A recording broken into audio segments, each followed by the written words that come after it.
Bonjour à toi et bienvenue sur notre podcast The Victorious Woman. La femme victorieuse est un média en ligne en français, en anglais et en portugais brésilien pour les enfants de Dieu et en particulier les femmes de Dieu. N'hésite pas à visiter notre site lafemmevictorieuse.com pour accéder à nos prières et au blog pour les femmes de Dieu. Allez, tout de suite, notre épisode du jour. Bonjour à toutes, aujourd'hui nous avons une invitée spéciale. Donc, c'est une personne qui a commencé à me suivre sur La Femme Victorieuse et que moi j'ai commencé à la suivre avec mon compte personnel et j'aime beaucoup la suivre sur les réseaux sociaux. C'est Mylène. Donc Mylène, bonjour à toi. Est-ce que tu peux te Bonjour. présenter? Oui, Jessie, oui, mais bonjour à tous. Donc, moi, je me prénomme Mylène. Donc, je suis Mylène Alphonse, épouse Guéhi. Donc, je suis originaire de la Guadeloupe et mon époux est originaire de la Côte d'Ivoire. Donc, je suis née en Guadeloupe, j'ai grandi jusqu'à mes 20 ans. Et ensuite, j'ai dû quitter la Guadeloupe pour venir faire mes études d'assistante sociale en France. Voilà. Donc, ça fait 14 ans que je suis assistante sociale. On va dire que c'est un métier que j'ai voulu faire depuis la classe de quatrième parce que j'ai toujours voulu aider mon prochain, j'ai toujours voulu aider les autres. Voilà, aider les autres. J'ai toujours voulu apporter une aide et changer la vie des gens. Voilà, donc ça, c'est le côté parfait de la chose.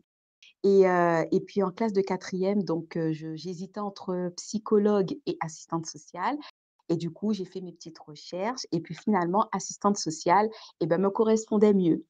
Et qui fait que du coup, j'ai beaucoup galéré pour avoir mon diplôme.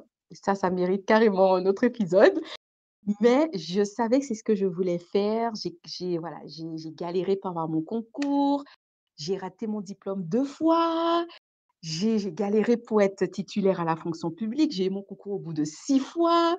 Donc voilà, Tu as pour vraiment tout ç persévéré, hein, franchement, oui, tu as parce vraiment que persévéré. je savais que c'est ce que je voulais faire Mhm. et je savais que j'aurais pu au moins changer à mon niveau la vie de beaucoup de personnes et Dieu me le rend aujourd'hui.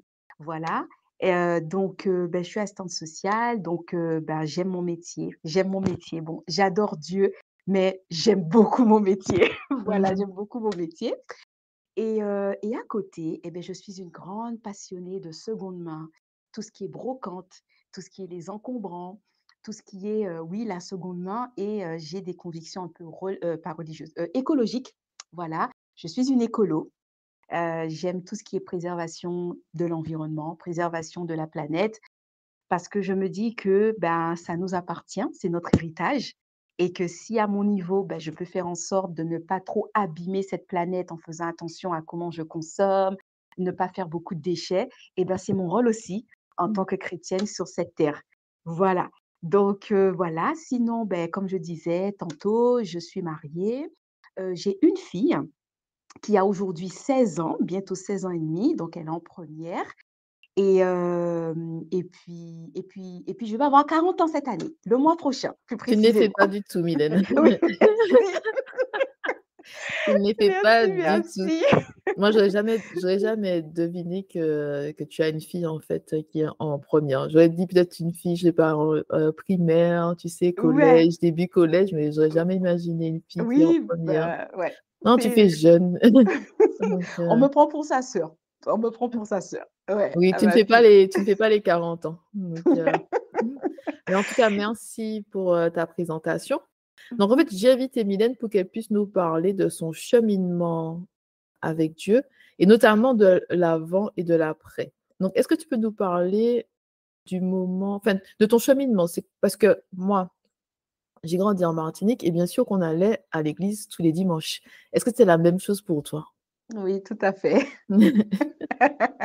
Tout à fait, tous les dimanches et surtout, il fallait pas rater, le samedi Gloria, la Noël, les rameaux, voilà. Donc oui, ça me parle.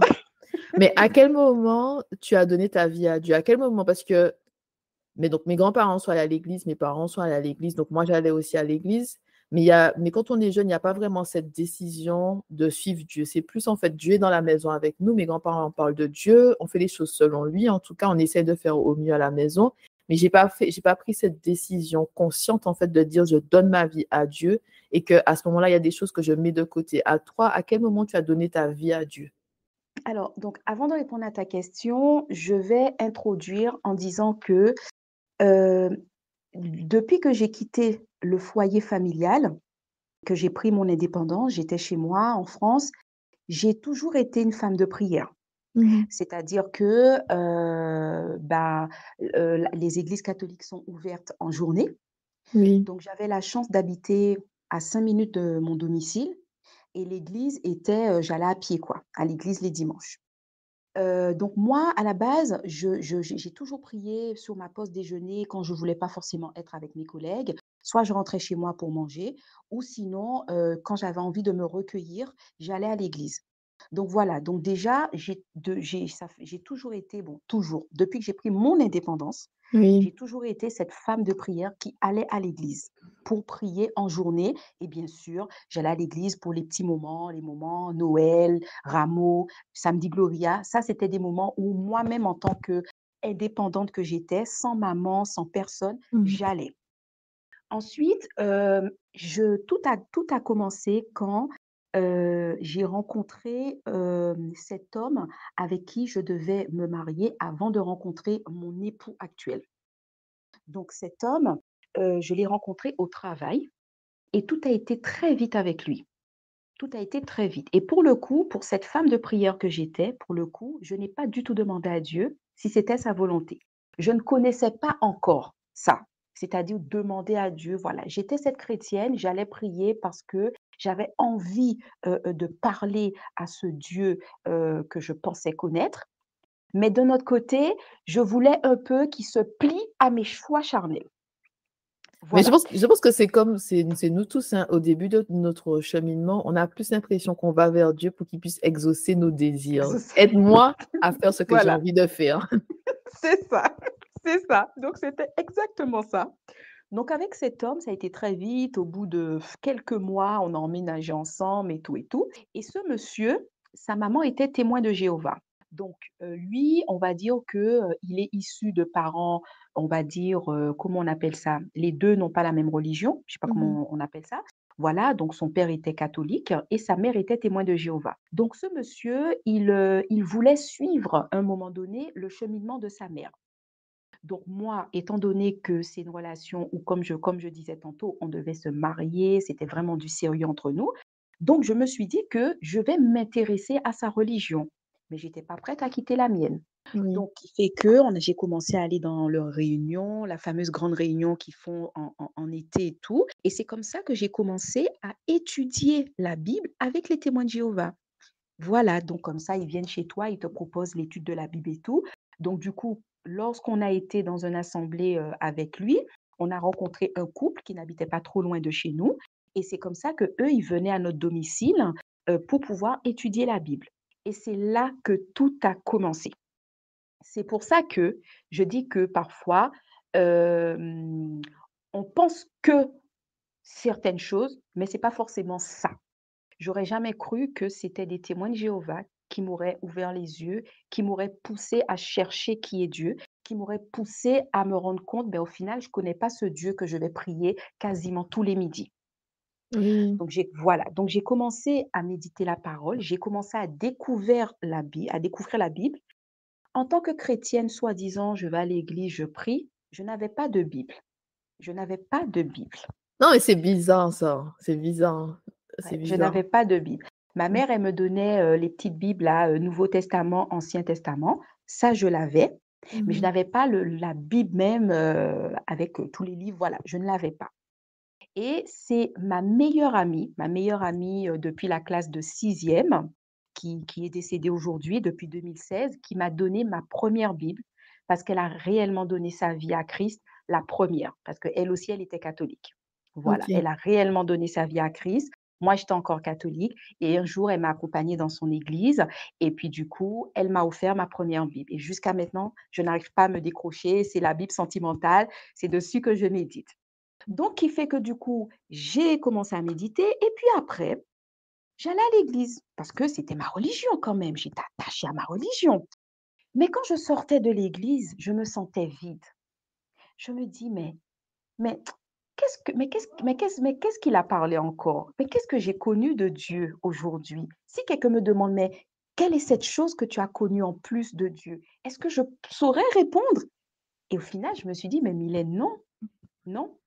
Et c'est ces questions que j'ai commencé à me poser. J'ai continué à méditer la Bible avec ce couple de témoins de Jéhovah.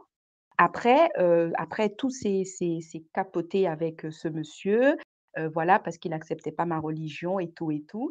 Et c'est là que j'ai arrêté aussi avec les témoins de Jéhovah parce qu'il y avait des choses, quand j'ai vraiment commencé à creuser, qui n'allaient pas avec moi. Et c'est ce jour-là et c'est depuis cette période que je suis devenue sans religion fixe. Voilà, Ah oui, oui, oui, voilà, oui, voilà, que oui. je suis devenue SRF. Je savais Hem, pas qu'il y avait, je savais pas qu'il y avait un terme pour ça, parce franchement, je pense que que je l'ai inventé, hein, je sais même pas. ok, on va l'adopter. Mais c'est moi aussi, en fait, hein, parce que quand je me parle de religion, je me dis je suis chrétienne. Mais pour moi, je pourrais bien m'asseoir je pourrais écouter différents pasteurs. Dès que cette personne-là m'apporte de la nourriture spirituelle, c'est-à-dire que je veux apprendre, je veux connaître, je veux savoir plus. Mais je vois plus les choses comme différentes religions. Je vois vraiment sœurs et frères en Christ. Maintenant, toi, tu préfères aller dans telle église parce que c'est là où tu reçois la parole, tu es connecté, il n'y a pas de problème. Mais je vois tout le monde comme frères et sœurs en Christ parce que on a tous donné notre vie à Christ et qu'on veut faire les choses selon la volonté de Dieu. Mais je vois plus les choses comme si toi tu es ci, moi je suis ça. Non, non, non, non, non. Je vois Mmh. plus Et le corps comme si nous on fait tous partie du corps de Christ. et ben, c'est ce que on va dire que c'est ce que je pensais jusqu'à ce que je donne réellement ma vie à Christ. Voilà. Avant, je pensais que chacun était dans sa religion parce que, je disais: «Bon, ben, j'ai grandi dans une religion, donc Seigneur, je n'ai plus de religion». Mais Mhm. j'avais pas encore compris qu'au fait que Jésus n'était pas un Dieu de religion. Oui, oui. Voilà. Et qui fait que durant cette période, je disais: «Seigneur», là, j'étais vraiment perdue. Relation, séparation très compliquée, une nouvelle connaissance de moi parce que j'avais aussi mon histoire qui pesait derrière. Et là, je disais: «Seigneur, je sais plus où aller. Je suis prête à aller là où tu m'emmènes». J'étais prête à être musulmane, j'étais prête à être protestante, j'étais prête à être adventiste, j'étais prête à être bouddhiste, j'étais prête à être tout. J'ai dit: «Seigneur, je veux juste aller là où tu veux que je sois». Et ça a duré, à peu près 2 mois, 2 mois. Et puis, j'ai, une autre meilleure amie à moi qui elle aussi elle est catholique. Elle aussi, elle a commencé, elle a donné sa vie à Christ et puis, elle m'a invitée une fois, dans son église, mais sachant qu'en étant à la maison, j'écoutais beaucoup je chantais beaucoup. Je chantais beaucoup d'adoration, beaucoup de louanges et d'ailleurs ça me fait plaisir parce que, aujourd'hui ma fille, elle connaît ses chansons par cœur parce elle a grandi dans ça. Ah, c'est Depuis bien toute ça. petite, oui, elle a grandi dans ça et puis, ma copine, elle m'a invitée. C'était où? Dans quelle église? C'est une grande église, connue à Paris là et puis, j'y étais une fois et j'ai pleuré. J'ai pleuré ce jour-là, ça, c'était comme un fardeau qui tombait, un fardeau inexplicable et puis, la deuxième fois, elle m'a parlé d'une église, voilà, j'y étais et c'est là que, tout a commencé. C'est là que tout a commencé, c'est là que j'ai réellement donné ma vie, que j'ai compris beaucoup de choses que je ne comprenais pas avant. C'est là que j'ai appris à connaître Dieu en méditant la parole surtout, à vraiment donner cette importance au fait à la parole. Oui. C'est là que j'ai rencontré mon époux aussi et en fait tout s'est enchaîné. C'est là où j'ai été délivrée de beaucoup de choses. Tout s'est enchaîné et depuis, ben, je suis une nouvelle personne. Oui, parce que tu sais, on sent vraiment, quand nous donnons notre vie à Dieu, tu sens vraiment le passage de j'étais quelqu'un et maintenant je suis plus cette personne-là. Et que vraiment, Exactement. quand il dit que tu es une nouvelle créature en Christ, tu peux voir en fait, ok, je pensais comme ça, j'agissais comme ça, mais aujourd'hui, je suis plus la même personne. Il y a vraiment Grave. ce changement radical. Tout à fait, tout à fait. C'est vrai que quand je prends le temps de voir celle que j'étais avant et celle que je suis maintenant, ouais, je me en fait, parfois, je me dis: «Mais le Seigneur, en fait, il m'a jamais lâchée». Parce que est-ce que, bah, au final, est-ce qu'il a dû voir qu'au final, je l'ai jamais lâché dans le sens où j'allais quand même prier, que j'avais quand même cette relation avec lui, même si je voulais plus qu'il se plie à mes décisions, mais que est-ce qu'il a vu tout ça? Est-ce qu'il a vu peut-être que c'était le moment? C'est lui seul qui sait, mais oui, oui, je vois vraiment et tu sais, si je peux me permettre de rajouter, quand j'ai commencé à méditer la Bible avec les témoins de Jéhovah, waouh! Je me suis dit: «Mais attends, mais ça là, je fais ça, mais c'est ah! Dieu n'aime pas ça? Attends, attends, Mhm, je fais oui. ça, aïe, aïe, aïe, Dieu Tu n'aime prends des claques. Tu prends, tu sais quoi? C'est comme si tes yeux s'ouvrent et tu fais que Dieu prendre des n'aime pas claques. ça! Bam, Oh bam, bam. là Tu es là. là! Ah ben, il faut que je change ça. Je sais pas. Et moi, j'étais Oh vraiment là là. Je me disais, en fait, je savais pas que tu aimais pas ça. Je savais pas. C'est vraiment, je ne savais pas. C'est comme si mais tes oui, yeux s'ouvrent. Je dis, je ne savais c'est pas. Je ça, faisais ça en pensant que c'était OK. Mais je ne savais pas que ça te plaisait pas. c'est ça. Oh là là, Mm. la claque comme tu dis, la claque, mais je pense que cette claque-là, ça a été le jour où, ouais, là, mes yeux ont commencé à s'ouvrir, quoi. Mm. Vraiment, vraiment, Oui. vraiment. Mm. Et est-ce que tu peux nous dire, par exemple, ce que tu faisais avant que tu ne fais plus aujourd'hui? Est-ce que tu veux nous parler de la Mylène d'avant et la Mylène, quelle est la différence entre la Mylène Oui. d'avant et la Mylène d'aujourd'hui? Alors, donc, la Mylène d'avant, heureusement, j'étais pas une femme, rebelle, j'étais pas une jeune fille, dans la violence, j'ai jamais été cette femme, qui insultait, qui avait des paroles grossières, pas du tout, ça n'a pas été mon éducation. Par contre, j'étais cette femme, qui, comment dire? Alors, moi, je le dis sans problème parce que Dieu m'a délivrée de cela, d'accord? J'ai été cette femme qui a fréquenté des voyantes. J'ai été cette femme, qui, comment dire? Qui, qui voulait forcer les choses, qui voulait forcer les choses. J'étais cette femme, qui, comment dire? Quand je mais ça, c'est par rapport à mon histoire. Je voulais tellement chercher une relation stable. J'étais à la recherche d'une relation stable parce que, bon, ça me dérange pas de le dire, moi je suis un enfant, comment on appelle ça? Né hors mariage. Voilà, je suis un enfant né hors mariage.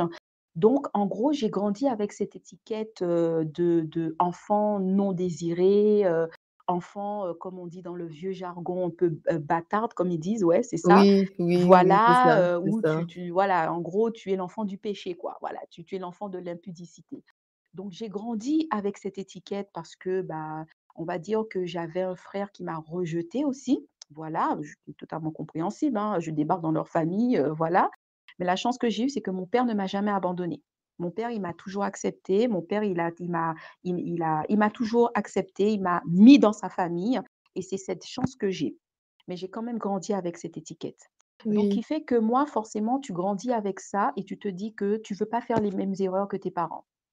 Donc tu veux un foyer stable. Voilà, tu veux un foyer stable et qui fait que les foyers stables que j'avais et ben, limite, je voulais tellement que ce foyer soit stable que des fois je disais: «Seigneur, fais que je tombe enceinte, fais que je fasse un enfant». Voilà, c'était ça mmh, et heureusement d'ailleurs, je dis: «Seigneur merci». Ma fille que j'ai eue, ça va, son père, on était fiancés, c'était voilà. Mais je avec après ça, c'était ça, quoi. Je voulais vraiment je cherchais quelque chose auquel je ne savais pas c'était quoi et je suis aussi tombée dans la surconsommation, dans la dépense, parce que je voulais combler tout ça. Voilà, j'étais oui, une très grosse dépensière. J'ai eu des grosses difficultés de finances et Dieu m'en délivre encore jusqu'à maintenant, après 20 ans. Et j'ai eu tout ce cheminement qui a été long. Donc voilà, donc cette Mylène d'avant, c'est un peu tout ça. Voilà, donc c'est un peu tout ça, quoi. Est-ce que sur, je me rappelle plus trop, mais est-ce que sur ta story, tu avais partagé que avant tu allais au carnaval, des choses comme ça, ou ça n'avait rien à voir, je me rappelle plus. Oui, oui, je pense que j'ai parlé de ça en disant que ah oui, oui, parce que oui, je courais derrière le carnaval aussi avec, ma cousine. Oui, je courais derrière le carnaval. Effectivement, j'ai dû parler de ça effectivement, où je disais que, bah, maintenant depuis que j'ai donné ma vie à Christ réellement, ben c'est des choses effectivement que je fais plus. Je me rappelle très bien, j'avais partagé un groupe de carnaval guadeloupéen qui avait des tenues qui étaient, très dénudées. Et j'avais profité, de ces faits pour pouvoir, partager mon témoignage en effet.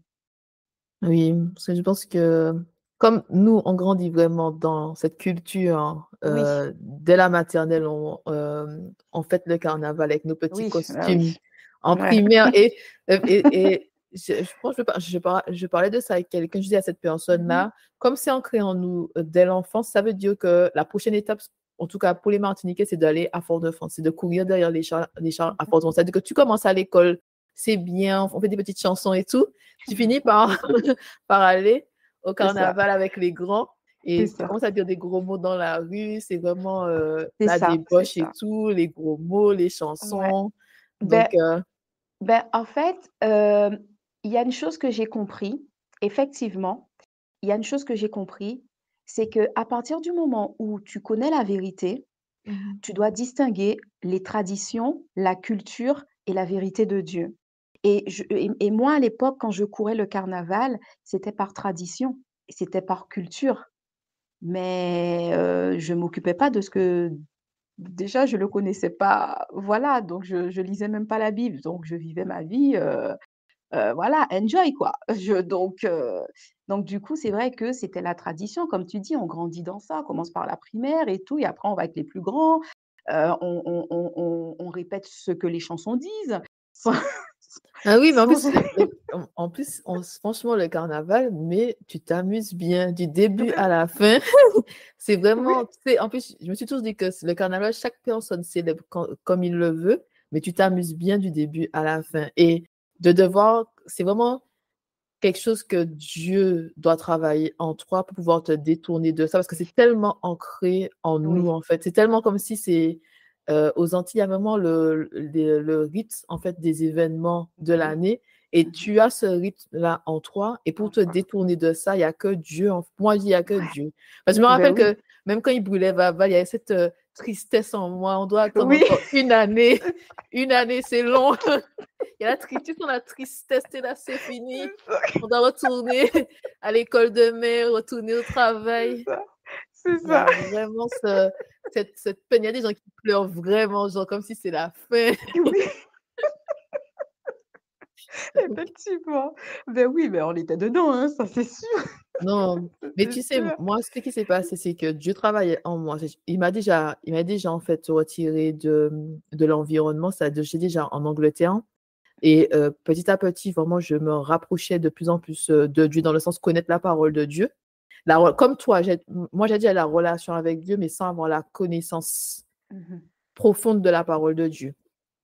Et j'ai le désir de lui faire plaisir, mais tu essaies de faire plaisir à Dieu à ta manière, parce que tu ne sais pas en fait comment lui faire plaisir, qu'est-ce qui est bon et juste à ses yeux.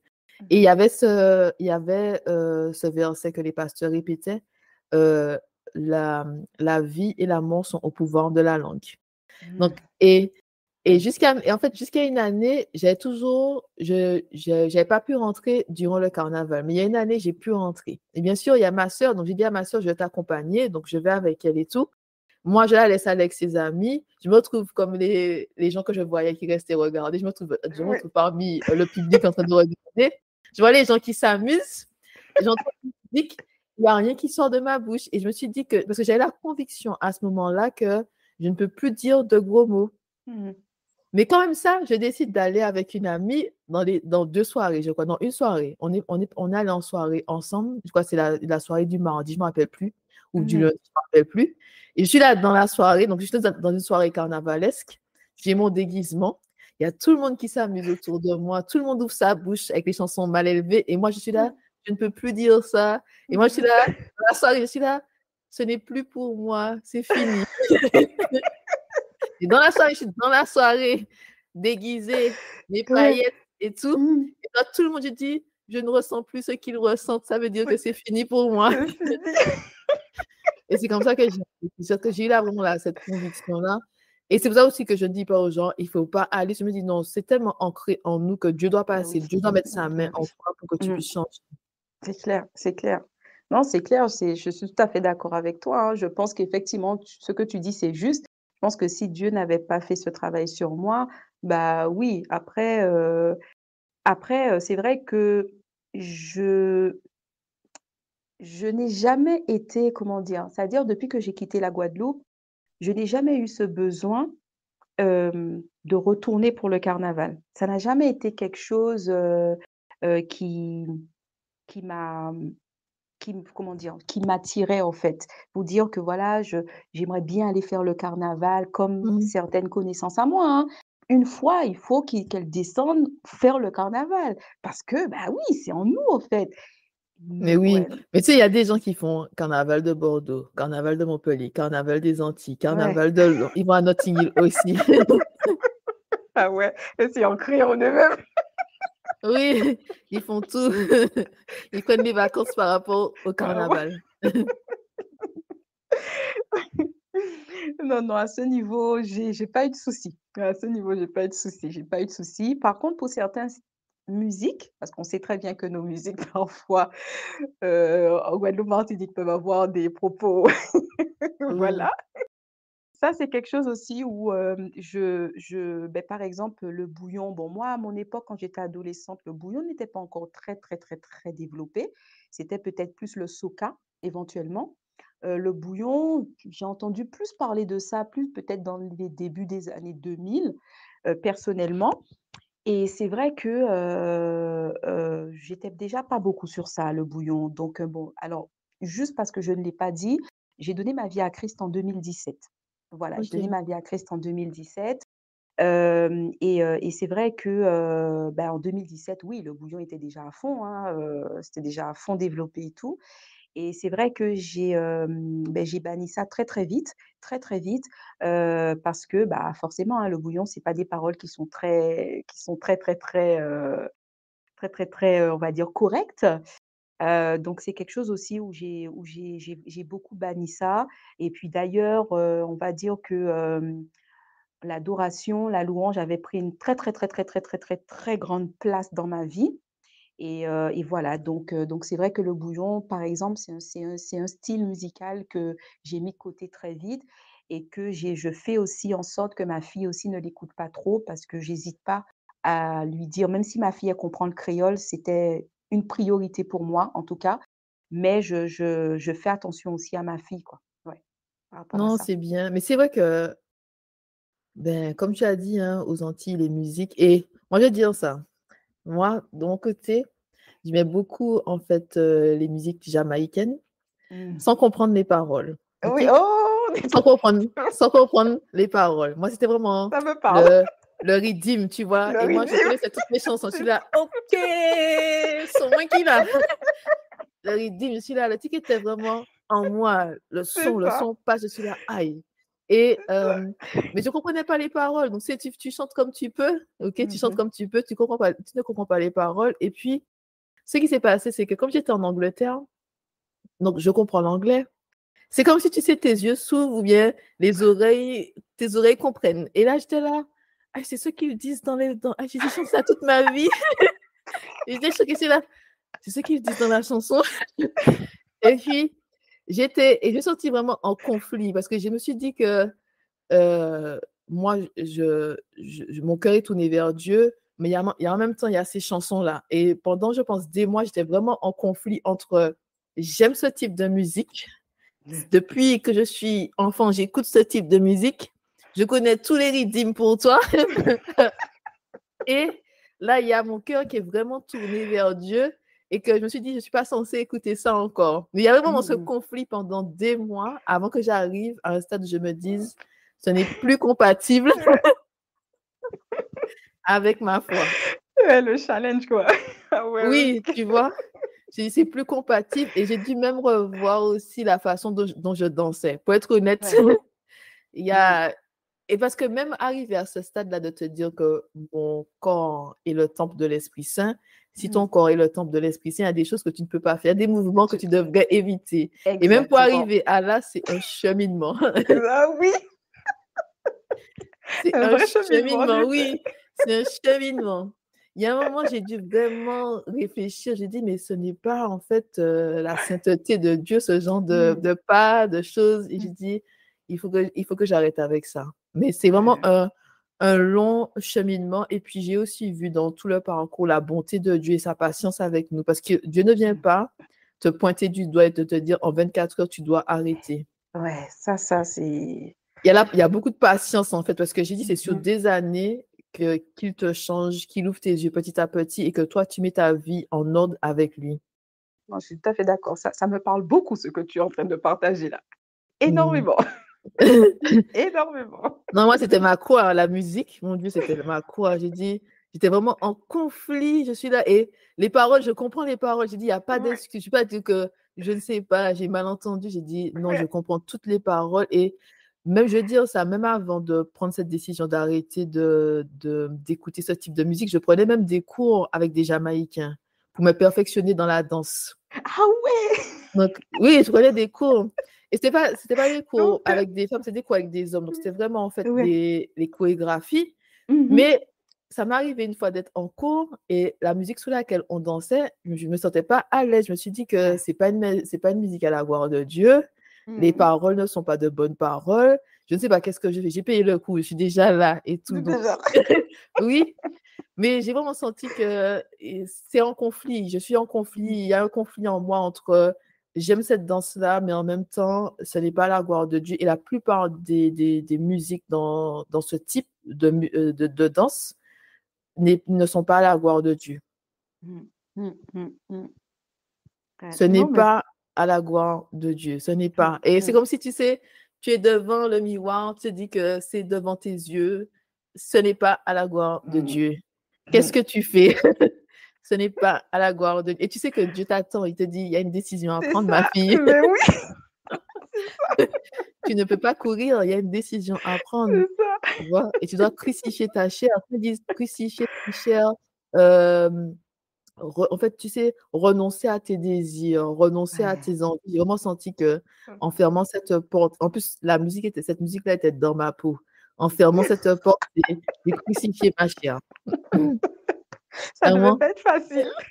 Crucifier ma chère. Tu sais, c'est la musique que tu écoutes le matin qui te donne, c'est de la bonne humeur. Quand tu Oui. vas pas bien, tu écoutes ça aussi, de la bonne humeur.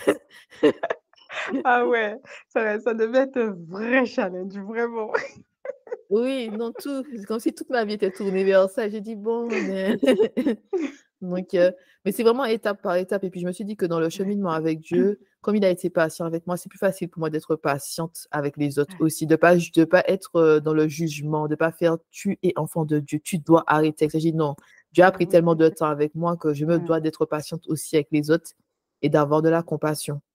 Mmh mh. Ouais, exactement. C'est pour ça que, parce que peut-être nous, on a en tout cas pour ma part, la majorité de ma famille sont encore catholiques, fervents catholiques, hein, comme je l'étais avant d'ailleurs Mmh. et c'est vrai que, je suis presque la seule, hem, à avoir donné réellement sa vie à Christ et c'est vrai que parfois tu observes le comportement, de tes proches et tu dis: «Ouais, il y a un décalage quoi, il y a un décalage» mais tu peux p déjà tu n'as pas à être dans le jugement et je ne me mets pas dans le jugement parce que je me dis: «J'étais pareil» et comme tu disais, en fait, Dieu, il est vraiment patient envers nous et du coup, je me dis: «Bah, c'est aussi mon rôle de pouvoir partager ce que Dieu me met à cœur». Donc c'est vrai que, je sais que sur mes réseaux sociaux, il y a ma famille, qui regarde et tout et je me dis: «Beh, peut-être qu'un jour, je vais partager peut-être un témoignage, je vais partager peut-être une vérité et puis il faut que ça les touche parce que, bah, ils ont pas encore, les yeux ouverts comme moi je Oui, l'étais avant». oui, oui. Tu vois? Et je me dis: «Beh, si comme moi je demande tout le temps à Dieu de m'utiliser comme son instrument», donc je dis: «Bah, peut-être que via ce canal, je vais peut-être ouvrir les yeux à des membres de ma famille». Pour prendre l'exemple, il y a récemment, je parlais, d'une chanson, d'un chanteur guadeloupéen, qui chante une chanson avec des paroles d'impudicité, mais qui met God bless dans sa chanson. Donc moi, j'ai dit: «Non, je ne peux pas ne pas partager ça», sachant que bien sûr, je n'ai pas que des Antillais, qui me suivent, hein. J'ai ma belle famille qui est ivoirienne et j'ai vu effectivement qu'il y avait, tu sais, des fois, tu comprends pas forcément la langue, hein, comme on disait tout à l'heure là, mais comme c'est des trends des réseaux sociaux, tu vas faire ton trend dessus et Oui, peut-être que c'est toi, vrai. ben, voilà, peut-être que toi, tu comprends pas le créole, tu vas faire ton trend dessus alors que tu as la crainte de Dieu. Donc moi, j'aurais bien aimé qu'on vienne me le dire, hein, que voilà, que fais attention et tout. Donc c'était obligatoire pour moi de le faire en tant qu'enfant de Dieu. Donc c'est vrai que chacun a son temps et puis sans rentrer dans le jugement, effectivement, évangéliser, voilà, comme, En fait, c'est faire sa part. Je pense que Dieu nous appelle oui, tous à faire c'est notre ça, part. Peu importe, exact. la dimension, parce qu'il y a des personnes qui sont appelées à vraiment être, sous les feux des projecteurs, à faire des choses vraiment à un autre niveau. Mais je pense que Dieu nous appelle tous à évangéliser, C'est mais ça. aussi à faire sa part. Mmh, mmh. Tout à fait, tout à fait. Beh, le fait que tu parles de, d'être toujours devant, en fait, sous les feux des projecteurs, en fait, comment dire? Je pensais à ça l'autre jour et j'en parlais avec Dieu. Je disais que, lorsqu'on est sur les réseaux sociaux, on a tout tendance à se comparer, on a tout tendance à regarder, la vie des autres, comment eux, ils sont au devant et au fond, je disais: «Seigneur, que moi, au final, peut-être qu'à un moment donné, inconsciemment, j'ai voulu être, au devant comme, voilà, que tout le monde me voit et tout. Mais après j'ai cette pensée qui m'est venue et qui m'a dit: «Mais tu as pas besoin en fait d'être, devant toutes les caméras et tout pour faire cette mission que je t'ai donnée ou pour pouvoir, beh, tout simplement, beh, faire, comment dire? Pour pouvoir, comment dire? Évangéliser quelqu'un, parler de ma gloire dans ta vie, témoigner au fait et ça a vraiment été une révélation parce que je me suis dit qu'effectivement, à notre niveau, on peut tous faire notre part au fait. On peut tous faire notre part et c'est vrai que ouais, ouais, ouais, le fait que tu as dit ça, ça m'a rappelé ça, quoi. Mais oui, c'est vrai. Mais en fait, je pense que comme maintenant on est dans l'ère des réseaux sociaux, donc quand la personne pense, «Je veux toucher d'autres personnes avec la Mmh. parole de Dieu», ils vont forcément se dire que je vais avoir finalement une communauté Ouais. sur TikTok, sur Instagram ou peu importe. Mmh. Mais vraiment, j'ai vu que même au travail, tu peux toucher le cœur des gens sans parler de Dieu, sans dire: «Dieu, Exactement, je vais à l'église» et tout, c'est par ton comportement, la façon dont tu réagis, la exactement, façon dont tu traites les autres et après les personnes te posent des questions et ça te donne une ouverture pour parler de ta foi. Mais sans exactement. forcément mettre ça devant la personne. «Je vais à l'église, il faut faire comme ci, C'est il faut faire ça, comme ça». C'est par le exactement, comportement. Le comportement, exactement. la façon dont la façon dont tu traites les autres, la façon dont tu règles les problèmes, ta diplomatie, le fait que tu arrives à rester calme dans des situations vraiment difficiles, ça interpelle les autres. Et après, Mmh. ils viennent vers toi et te disent: «Bon, ben, Mylène, j'aime vraiment la façon dont tu as fait ça. Qu'est-ce qui t'a poussé à faire les choses comme ça?» Et toi, tu peux dire: «Ben, j'ai vraiment senti l'Esprit Saint m'a mis à cœur de faire les choses comme ça». Et c'est une porte. Parce que moi, j'ai pas abordé le sujet, mais toi, tu es venu vers moi. Ça m'a donné une opportunité de partager ma foi avec toi. Mmh. Tout à fait tout à fait et tu sais, encore ce que tu viens de dire, beh, dans mon boulot, c'est pour ça que je kiffe mon boulot. Parce que j'ai l'impression que à travers mon boulot, beh, Dieu, il m'utilise beaucoup. Parce que moi, bah, les personnes que je reçois, le plus souvent, c'est des personnes qui ont des difficultés. Personne où tout va bien dans sa vie, va venir frapper à ma porte. Donc les personnes, quand ils viennent me voir, bah, il y a une difficulté de base qui est là. Et quand ils viennent me voir, c'est parce qu'ils ont de l'espoir que je vais régler leurs problèmes ou ne serait-ce je vais les aider à régler ce problème.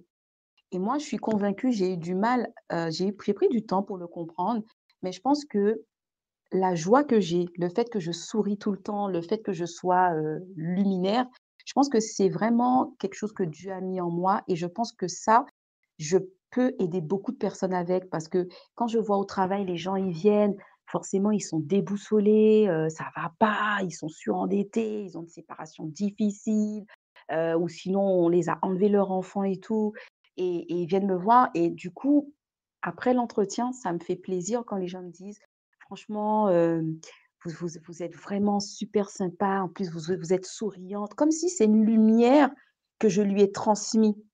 Mmh. Et après, lorsque cette personne sort de mon bureau, je dis: «Seigneur, si on a pu lui faire du bien, c'est grâce à toi, merci». Tu fou parce que, bah, la façon qu'il rentre et la façon qu'il sorte de mon bureau, beh, pour moi, ça m'a fait ma journée. Voilà. Rien que le petit sourire, ça m'a fait la journée.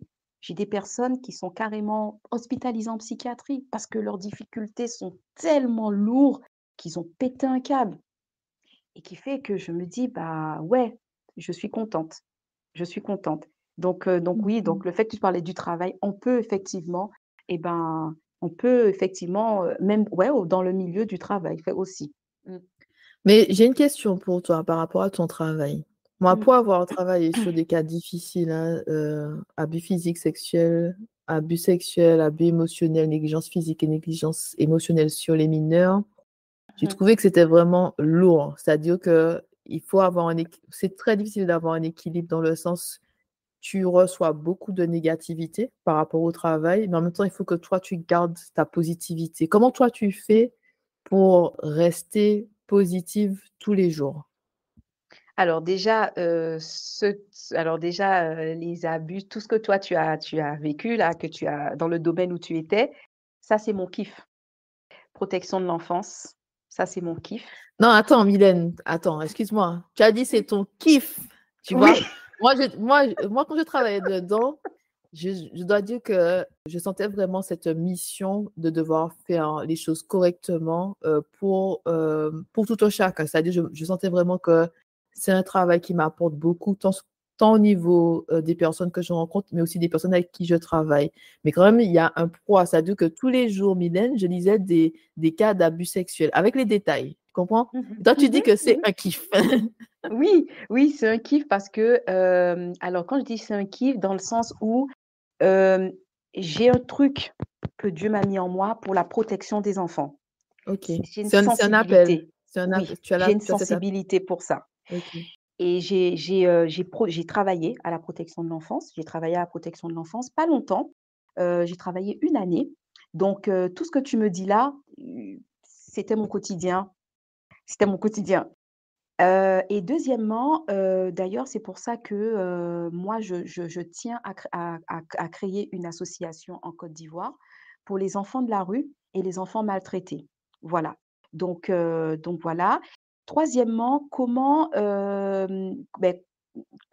dire? Comment, faire face à ça et avoir, qu'est-ce que tu m'as dit? Avoir Non, mais garder ce côté positif ce côté parce que positif. moi, il y a un moment, je trouvais que c'était lourd, en fait. C'est-à-dire que, Mmh. comme tu as dit, les gens viennent frapper à ta porte parce qu'ils ont des problèmes. Ça, c'est-à-dire que dans ma situation, c'était pareil. C'est-à-dire tous les cas que j'avais, c'est des cas problématiques, des choses qui sont graves. C'est même pas genre, c'est léger, c'est des petites difficultés, Ouais. c'est des choses graves. Comment Mmh. tu fais pour pouvoir garder, on va dire, une bonne attitude? Comment tu fais pour pouvoir rester positive avec, en fait, ce travail qui est quand même lourd? C'est lourd, oui. Ben bon, je dirais que c'est avec le temps.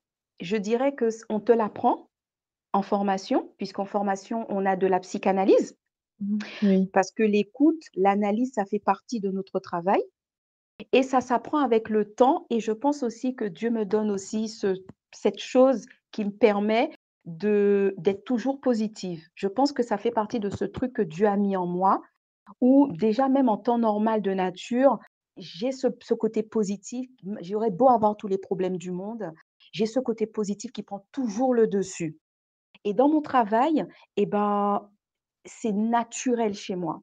C'est naturel parce que et ben, j'ai appris que quand je ferme la porte de mon bureau, il est 17h30 ou 18h. Quand je ferme la porte de mon bureau, je laisse tous les problèmes des gens dans mon bureau parce que mon Mmh. équilibre, c'est ma famille. Voilà, même si parfois ça m'arrive de parler de situations très hard avec mon mari, parce qu'à un moment donné, nous sommes humains, on a besoin de parler, mais j'ai appris à laisser tous les problèmes au bureau. Maintenant, quand il y a une situation qui est trop lourde, parce que nous sommes des humains, même en tant qu'assistante sociale, tu peux aussi avoir été victime de violences conjugales. Je prends l'exemple. D'accord? Donc toi, tu es assistante sociale, forcément, tu vas suivre des femmes qui vont venir te voir en disant: «Oui, mon mari m'a tapé», d'accord. Donc c'est compliqué de faire la part des choses parce que ça te renvoie ta propre histoire. Oui, à tes propres traumatismes. Voilà, et c'est là, au fait, qu'une assistante sociale doit faire la part des choses. C'est pour ça que quand on va pas bien, on nous autorise à prendre des arrêts maladie parce qu'on ne peut pas aider quelqu'un si nous-mêmes on n'est pas bien. Ah ça, c'est bien ça. C'est bien de pouvoir Oui, faire une pause pour pouvoir retrouver ton équilibre avant de oui. continuer le Ah travail. oui, c'est important pour nous. C'est important parce que notre quotidien, c'est d'avoir que des mauvaises nouvelles. C'est d'entendre les problèmes des gens. C'est c'est c'est Mmh. c'est voilà. Donc du coup, c'est en fait, c'est l'équilibre, au fait, c'est toi qui l'as fait, au fait, cet équilibre. Moi, je sais que j'ai des assistantes sociales qui ramènent du boulot à la maison. Ça, je ne peux pas.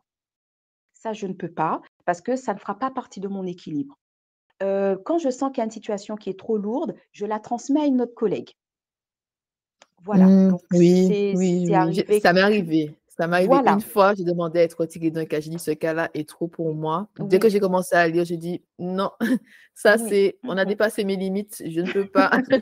J'ai donc d'être retirée du dossier. mh.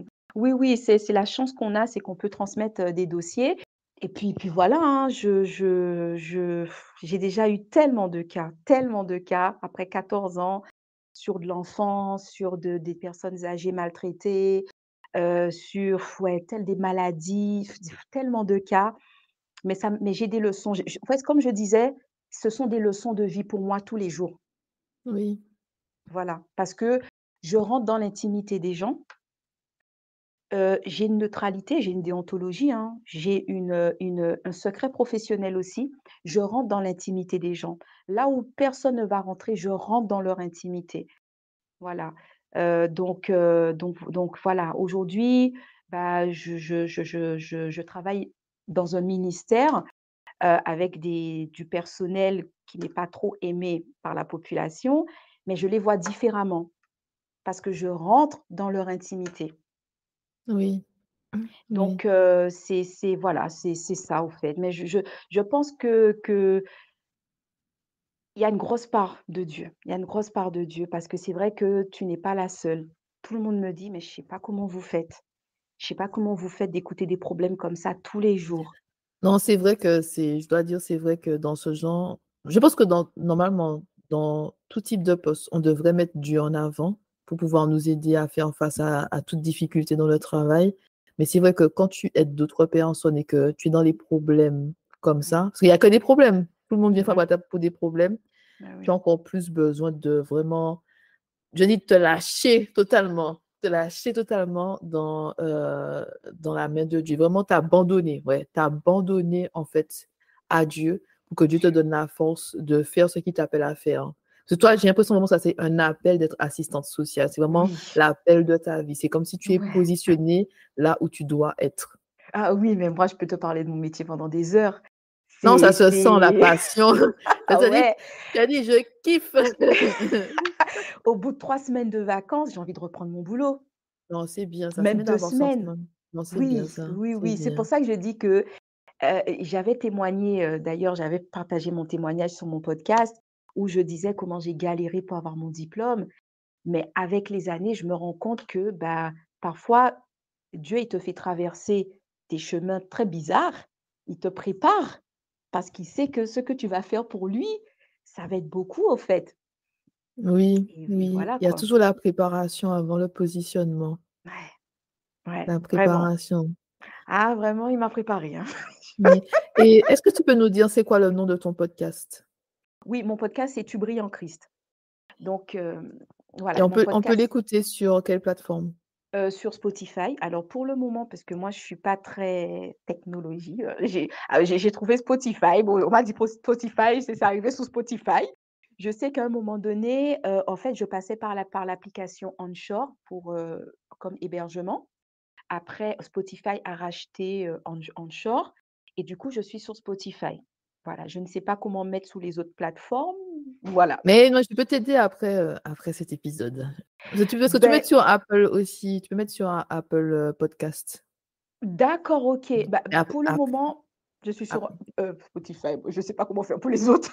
non t'inquiète, après l'épisode, je te dirai comment faire. D'accord. Et Merci. donc, dans ton podcast, c'est un podcast pour quel public? De quoi tu parles sur ton podcast? Alors, sur ce podcast, donc c'est un podcast que j'ai créé en 2000, en 2021 ou 2020, 2021. Et en fait, l'origine de ce podcast, c'est que je voulais servir Dieu. Alors, pourquoi j'ai fait ce podcast? Puisque je ne suis pas à l'aise dans l'évangélisation de rue et je demande à Dieu de vraiment me former à ça. Je ne suis pas à l'aise dans les évangélisations de rue, mais je voulais quand même évangéliser. Les podcasts à cette époque n'étaient pas encore très, très, très, très, très, très, très développés comme maintenant. Ça commençait à se développer en France, mais c'était pas quelque chose où tu voyais partout sur les réseaux sociaux, podcast, podcast, post-podcast. Mais c'était quelque chose que moi-même j'écoutais déjà et qui fait que je me suis dit: «Ah ben, Seigneur, qu'est-ce que tu en penses qu'on utilise cette nouvelle technologie pour pouvoir évangéliser?» Et en fait, j'avais cette conviction en moi, cette paix, cette sérénité qui est très compliquée à expliquer d'ailleurs, mais en fait dans mon cœur, j'avais cette voix qui me disait de le faire parce que ça allait se développer, ce canal de podcast. Voilà. Et qui fait que du coup, j'ai commencé, mon podcast, c'est pour qui? Mon podcast, c'est pour, toutes les personnes qui cherchent à connaître Dieu, qui veulent savoir qui est Dieu, qui ont entendu parler de Jésus, mais qui ne savent pas forcément qui est Jésus. Pour aussi les personnes qui ont une vie en Christ, mais qui ont relâché, qui se sont assoupies, qui se sont endormies spirituellement. Les personnes qui ne croient plus aussi parce que, bah, sûrement ils ont attendu, une réponse de Dieu et que c'est pas arrivé, donc ils ont dit: «Oh voilà, je laisse tomber». C'est pour toutes ces personnes au fait, qui sont un peu, égarées. Voilà, le fameux brebis qui est égaré. Donc je Mmh. demande à Dieu de m'utiliser pour qu'on puisse aller chercher ce fameux brebis, et laisser les 99 autres et aller chercher celui qui s'est égaré. Donc voilà, c'est pour tous, toutes ces personnes. Donc sur, les épisodes et ben, ce sont des épisodes vraiment, c'est des épisodes, je les fais, on va dire, comment dire ça? Un peu au feeling, je sais pas comment on peut dire ça, en fait. Rien n'est préparé. Je fais ce que l'Esprit Saint me donne.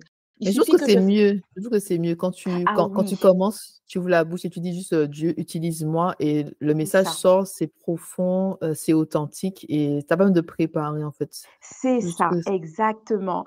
Je peux méditer quelque chose, le matin même et l'Esprit Saint me met quelque chose ou dans ma prière, l'Esprit Saint me dit quelque chose, bim, sujet de podcast. mmh mh, Et c'est mmh. comme ça que j'ai fonctionné jusqu'à maintenant. Là, j'ai voulu faire les choses en avance, ben, je t'avoue, j'ai pas réussi. J'ai pas Mmh. réussi. Donc voilà, bah, oui, mon podcast a quand même une petite vingtaine d'épisodes. J'essaye d'être un peu constante. Bon là, ça fait 3 mois, j'ai pas enregistré. Il y a des moments comme ça. Des moments comme ça, oui. Voilà, donc voilà, donc mon podcast, c'est voilà, c'est un peu, et un peu mieux me connaître aussi parce que je témoigne beaucoup, voilà, c'est un peu me connaître aussi. Donc ce que j'aime dire dans mon podcast: Tu viens shiner en Christ». Ah, c'est beau ça, hein, c'est beau. Mais en fait, je rajouterai le lien, pour que si les personnes sont intéressées, qu'elles puissent, s'abonner, t'écouter. D'accord. Oui, Oui, comme ça, ben, les petits retours me feront du vont m'aider, voilà, vont m'aider. mais oui. Mais c'est ce qu'on disait en fait, chaque personne doit faire sa part, hein. Parce que comme Mmh, ce que tu as dit par exemple sous l'évangélisation de rue, moi c'est pas mon truc du tout. Et il y a une fois, j'avais une collègue qui elle partageait ça avec moi, qu'elle faisait ça. Moi j'ai dit que moi c'est pas mon truc, c'est pas l'appel.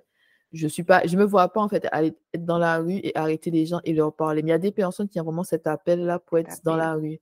C'est ça, c'est ça. Ben ça me rassure quand même ce que tu me dis, Jessie, parce que j'ai cru que nous tous, on devait évangéliser de rue. Est-ce que tu vois? J'ai Oui, cru mais ça. non. Ouais, Parce que c'est pas dans ton cœur, c'est pas ce que Dieu parce que nous avons tous des dons et des talents différents et il y a parce qu'il y a des personnes parce que quand je posais la question à ma collègue, je lui dis: «Mais on te rejette dans la rue». Il y a des Mhm. gens qui te disent, ne parle pas, je ne veux pas entendre parler de Dieu. Mais Mhm. pour elle, elle te disait que oui, tu as les rejets, mais tu passes au-dessus. Tu vois que si elle touche une personne, pour elle, c'est suffisant. Ouais. Moi, tout ce qu'elle m'a décrit, j'ai dit, ça, c'est pas pour moi. Je me vois pas être dans la rue. Autant je peux être devant une caméra. Je sais que pour certaines personnes se disent, moi, la caméra, c'est niette. Voilà, Tu c'est vois, ça, ouais. c'est niette, niette, pas Chacun. de caméra. Moi, je trouve que pour moi, ma place, c'est plus devant une caméra que dans la Mhm. rue. Il y a des personnes, c'est plus dans la rue que devant une caméra ou Devant une encore caméra. avoir des. Pour eux, c'est vraiment, j'ai l'appel d'aller, je sais pas, tous les vendredis soirs, tel endroit pour évangéliser dans la rue. Moi, j'ai pas Mhm. cet appel-là dans ma vie. Ouais. Même dans les transports en commun, franchement, je respecte les frères et sœurs, hein. Moi aussi, hein. Moi, je suis là. Ah, je Moi, je suis les toujours genre respecte. solide. Ah ouais, je les respecte, mais voilà, comme tu dis, chacun a son appel. Et du coup, ben, le fait que tu dis ça, ben, ça me rassure parce que ben, je te dis, hein, ben, jusqu'à là, maintenant, avant de t'entendre, je pensais qu'on devait tous passer par là. C'est pour ça que tout à l'heure, là, je t'ai dit que je demande au Seigneur de me former à ça parce que c'est pas mon truc, quoi.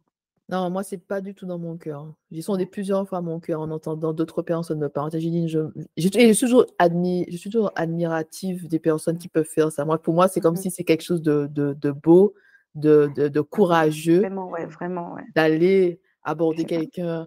Mhm. Excuse-moi, je vais te parler de Dieu. Pour moi, c'est quelque chose de beau et de courageux. Mm, mm, mm.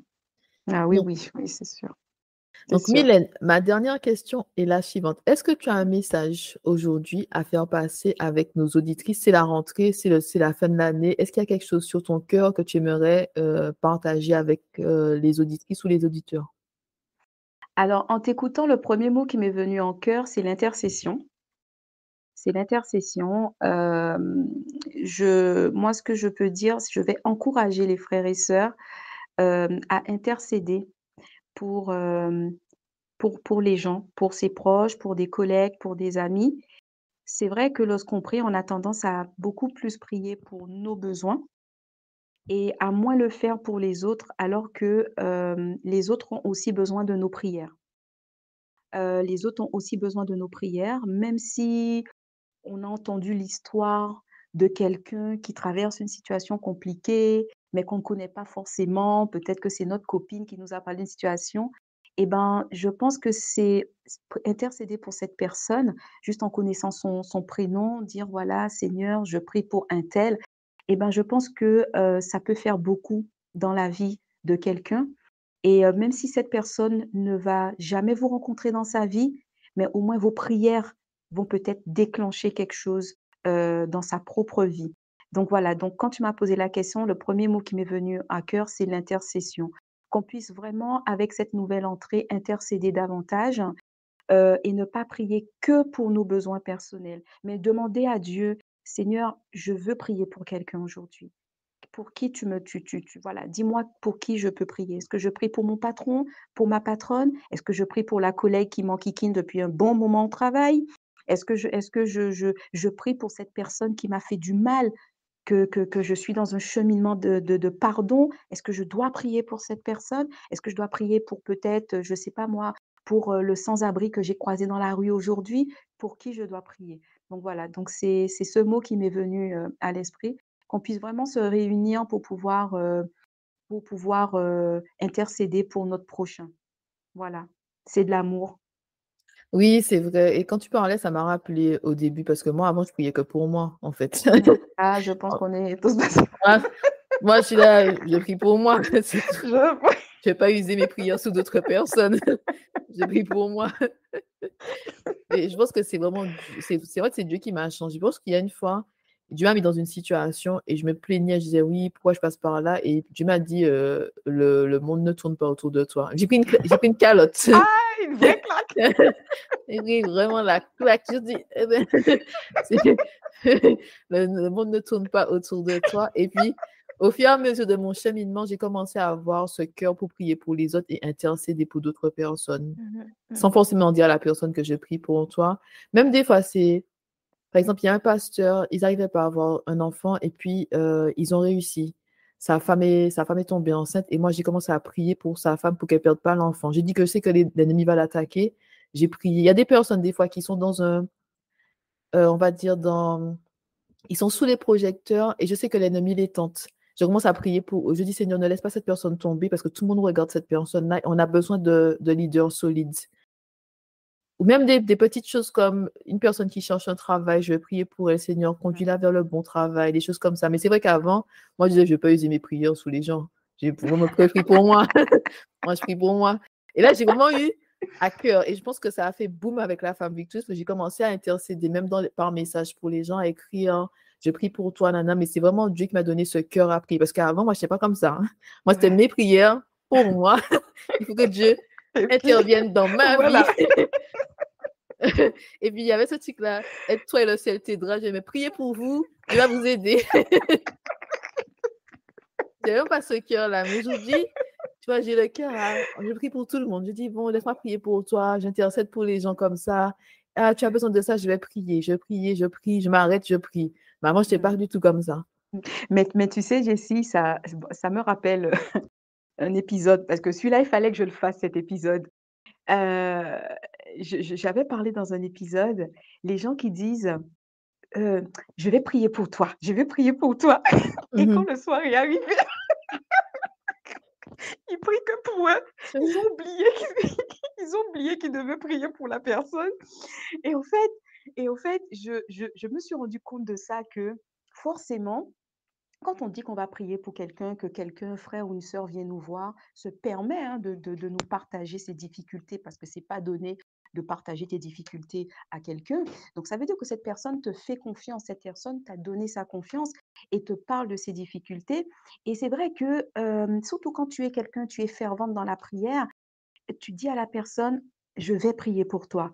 Mais l'autre là, il sera pas content que tu vas prier pour cette personne, parce que lui, il rigole de la difficulté de cette personne. Il Oui, c'est rigole de vrai. la difficulté de cette personne. Donc toi, tu sors d'où pour dire que tu vas prier pour elle? Alors moi, je ferai tout pour que tu oublies alors de prier pour elle, tu vois? Et qui fait que moi, chaque fois quand je dis, ça sort de ma bouche, je dis, je vais prier pour toi. Derrière, quand j'ai fini de parler pour cette personne, je dis, Seigneur, que cette parole ne reste pas vaine. Rappelle-moi que je dois prier pour cette personne. Rappelle-moi. Parce que je sais que l'autre là, il fera tout pour que j'oublie, pour que je ne prie pas pour cette personne. Et Non, tu as raison, c'est vrai, c'est vrai, c'est vrai. Et en sachant que la prière du juste est efficace, toi qui es au pied de Dieu, justement, il va mettre des difficultés, des fois, des choses dans tes pensées pour que tu puisses te détourner de ce que tu as dit que tu allais faire. Tu t'as oh dit, là là. je m'engage à... C'est comme si quand tu dis je prie pour toi, c'est un engagement. Je m'engage à prier pour toi ce soir. Je m'engage à prier pour toi sur un certain nombre de temps, si c'est ce que Dieu a mis dans ton cœur. Et la nuit va faire le nécessaire pour que toi, tu puisses dire, mais non, ça va. Eh, J'ai pas le temps de prier de prier trop longtemps eh, ce soir. Fais une petite prière hmm, vite fait. Seigneur, entends ces vite prières. fait. Et puis boum, boum, boum. Voilà, voilà. Sinon, il va te mettre une grosse fatigue. Oui, oui, c'est vrai ça. C'est vrai ça. Mais moi, je pense qu'il y a des attaques comme ça. Il y a un moment, quand j'essayais de lire la Bible, quand j'étais en Martinique, c'est comme si, je me suis dit, c'est bizarre. Si je regarde un film très tard, aucune fatigue. Dès que j'ouvre la Bible, la fatigue vient comme ça, boum. Oui, je pense que nous sommes beaucoup à passer par là, hein. Tu Vraiment, vois? c'est... C'est après que j'ai reconnu que ce sont des attaques. Mais moi, je suis là, mais c'est bizarre. Dès que j'ouvre la Bible, soudainement, il y a une fatigue lourde, comme si c'est le moment d'aller dormir. Pas vraiment. Donc voilà, c'était mon petit message, que je peux partager avec eux. D'accord, ben merci beaucoup, Mylène. De toute façon, Mylène, tu seras avec nous encore pour un autre épisode. Et dans cet épisode, on parlera d'entreprendre avec Dieu. Donc, tu vas nous parler un peu plus de tout ce que tu fais avec Dieu dans le monde de l'entrepreneuriat. D'accord, bah, avec plaisir, Moi, j'ai hâte. avec J'ai plaisir. hâte. Donc, merci beaucoup, Mylène. Et puis, je te dis à très bientôt. OK, à bientôt. Pour aller plus loin, tu peux t'inscrire à nos sessions de formation L'identité et la puissance de la femme selon Dieu ou encore nos séminaires sur la confiance en soi et sur la peur. Pour t'inscrire, tu as juste qu'à cliquer sur un des liens qui se trouve dans le descriptif. Merci d'être resté avec nous jusqu'à la fin et à très bientôt.